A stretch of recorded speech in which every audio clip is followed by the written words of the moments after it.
Not the prettiest of first halves. I think that was a huge credit to Ryder. I thought they were able to be physical with us, kind of pushed us off our spots, really kind of had us on our heels. And I thought they played very, very well and just very, very aggressive. You know, it's not often that we're moved around like that on the boards. And in the post, I thought they played very hard. Even the shots they were missing, they seemed to be getting every hustle play, every offensive rebound. I think we challenged our kids a little bit at the half, and I thought our players came out and played the way that we've been practicing here for the last few weeks.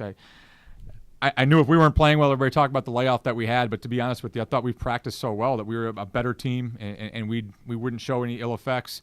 I don't know how much of that was the layoff. I think we missed some easy bunnies and just kind of, again, had us on our heels.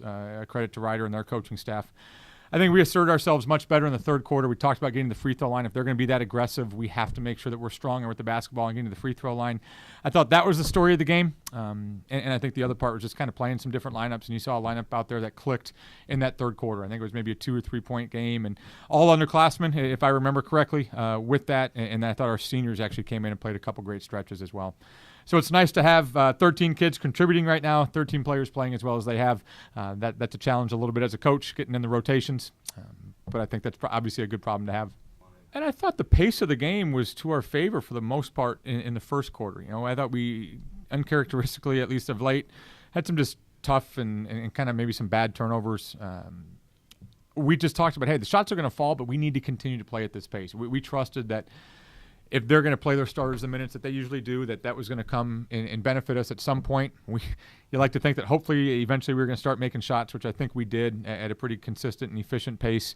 So, yeah, I think that was something that we kind of had to continue to stay the course. It wasn't like, hey, we have to just shorten our rotation. We have to make sure that we were going to get people out there, get fresh legs. I thought we needed some energy a couple times, and so that was a little bit too with some of the different lineups that we were playing.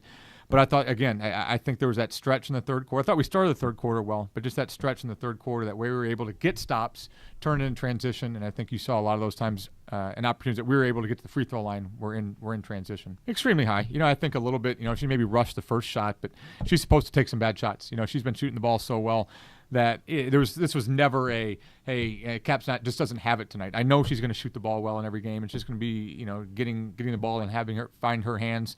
A couple times based on our bounds, it was able to find a crease and an opening right there that we took advantage of.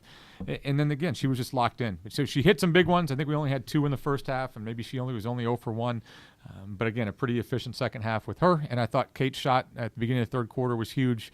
It's good to see her dropping down shots. She's such a great shooter. Maybe struggled with it a little bit as of late, but she's going to start knocking those down. And I think a pretty tough backcourt, including our post players. But a pretty tough group right now to defend at the arc. Yeah, a really cool tradition, and I give a huge shout out to our administration and how much effort and time that they've put into making this such a success. Obviously, the local schools have really gotten behind it. A lot of this has been word of mouth too. People are having good experiences and asking how they can get their kids and get their group involved.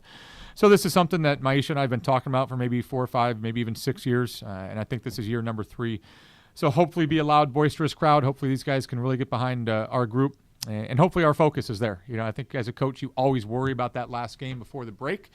Hopefully our focus is there. But we're going against a very, very well-coached team. We seemingly have always kind of struggled to a certain extent with Youngstown, a tough kind of grinded-out affair last year. And we've had a lot of those. Like I said, they're very, very well-coached. They have maybe some early injuries before the season, but all those kids are healthy as far as the rotation that they're playing right now. And this is going to be a huge challenge in Soika.